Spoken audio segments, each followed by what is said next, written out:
नमस्कार, मैं अर्चना और आप देख रहे हैं हंगामा टाइम्स। हंगामा टाइम जिस तरह से आपको दिखाता है उत्तर प्रदेश की राजधानी में क्या खास हो रहा है, तो इस समय हम लोग एक होटल में हैं जहां पीछे आप स्क्रीन पे देख रहे हैं पासमानदा मुस्लिम समाज की एक बैठक हुई है आगामी 2024 के लोकसभा चुनाव को लेकर के। यहाँ पे प्रदेश अध्यक्ष की नियुक्ति करी गई है, तो राष्ट्रीय अध्यक्ष अनीस मंसूरी जी से बात करेंगे कि प्रेस वार्ता को लेकर वो क्या कहेंगे और 2024 के लिए पासमानदा मुस्लिम समाज की क्या तैयारी है। तो आइए चलते हैं, उनसे बात करते हैं। आज प्रेस वार्ता का मतलब है खास तौर से कि जो इस देश के अंदर कुल मुसलमानों के आबादी का 85% पछड़ा यानी पिछड़े मुसलमान पसमानदा तबके के लोग हैं और हम पसमानदा तबके के लोग आबादी में 85% और हमारी भागीदारी शासन सत्ता सरकार में ना के बराबर, और पार्टी हमें टिकटों में भी टिकट देने में भी नज़रअंदाज करती हैं। और जिनकी आबादी 15% है उनको टिकट भी दिया जाता है, उनको मंत्री बनाया जाता है, उनको एमएलसी बनाया जाता है, उनको राज्यसभा भेजा जाता है। तो मेरा मतलब है, एक तो हमारी आबादी सबसे ज़्यादा और भागीदारी कम प्रतिशत वालों की है। अब हर चुनाव में पसमानदा तबके के लोग प्रधान से प्रधानमंत्री तक बनाने में अपने वोट के अधिकार का इस्तेमाल करता है। इसके बाद भी उनके भागीदारी को नज़रअंदाज किया जाता है। इसलिए हम लोग चाहते हैं कि सभी पार्टी संगठन पसमानदा मुस्लिम समाज के उनके आबादी के हिसाब से सभी क्षेत्रों में पार्टी टिकटों में, राज्यसभा में, विधान परिषद में, विधानसभा में, लोकसभा में, नगर निकाय सभी चुनाव में पसमानदा मुसलमानों को उनके आबादी के हिसाब से भागीदारी सुनिश्चित की जाए।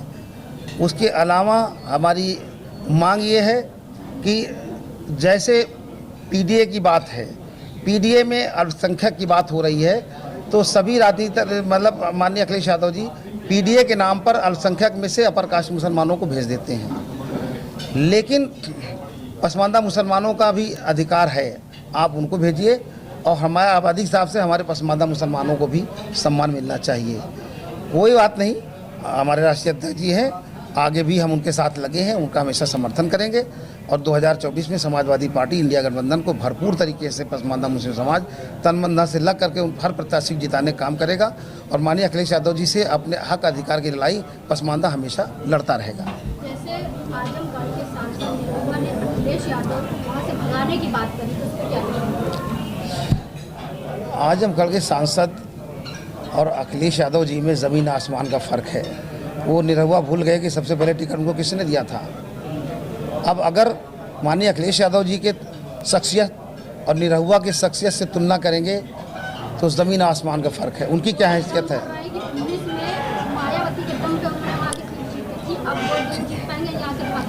माननीय अखिलेश यादव जी उस चुनाव में बाई इलेक्शन में वो जा नहीं पाए प्रचार में। अगर वो एक राउंड लगाते तो 1.5 लाख से निरहुआ हारते।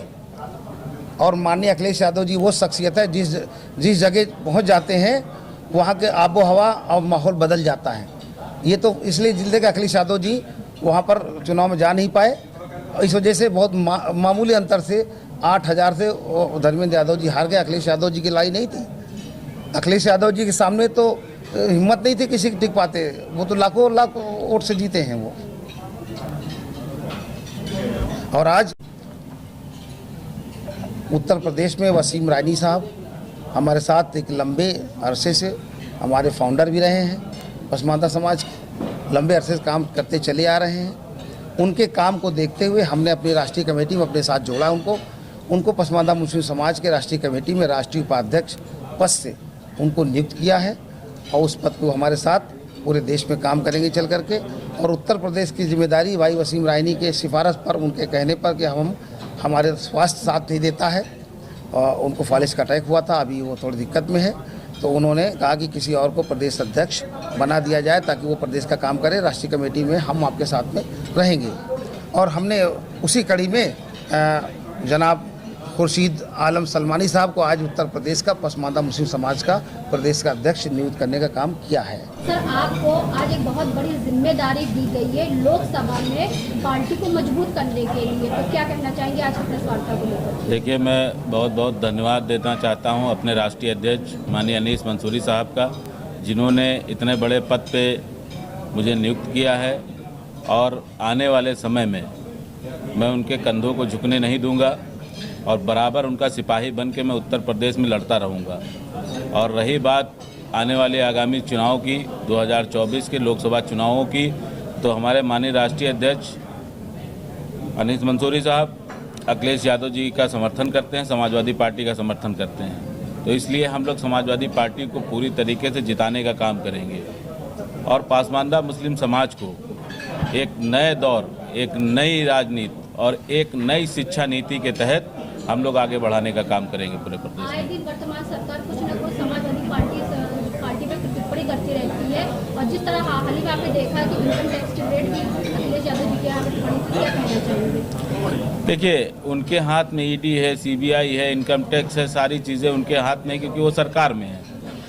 तो सरकार में जो रहता है वो अपना उपयोग करता है और ये जो सरकार है ये सामंतवादियों की सरकार है, इसलिए उस पर टिप्पणी करना बेकार है। सब जनता जानती है पूरी तरीके से, पूरे भारत की जनता जानती है उन्होंने किस तरीके से इन सरकारी तंत्रों का उपयोग किया है। अल्पसंख्यकों की लड़ाई तो बहुत सी पार्टियां लड़ती हैं, लेकिन इस बार अगर सरकार आए तो अल्पसंख्यकों क्या लेकर के आएगी? देखिए, पीडीए जो बनाया है माननीय अखिलेश यादव जी ने, उसमें पिछला दलित और अल्पसंख्यक है, तो हमें लगता है कहीं ना कहीं जो है अल्पसंख्यकों का कुछ ना कुछ भला होना है। हंगामा टाइम्स की तमाम खबरों को देखने के लिए हंगामा टाइम्स को सब्सक्राइब कर लीजिए और बेल आइकन दबा लीजिए। अगर आपको ये वीडियो अच्छा लगा हो तो लाइक बटन प्रेस कर अपनी प्रतिक्रिया हमारे कमेंट बॉक्स में देना मत भूलें।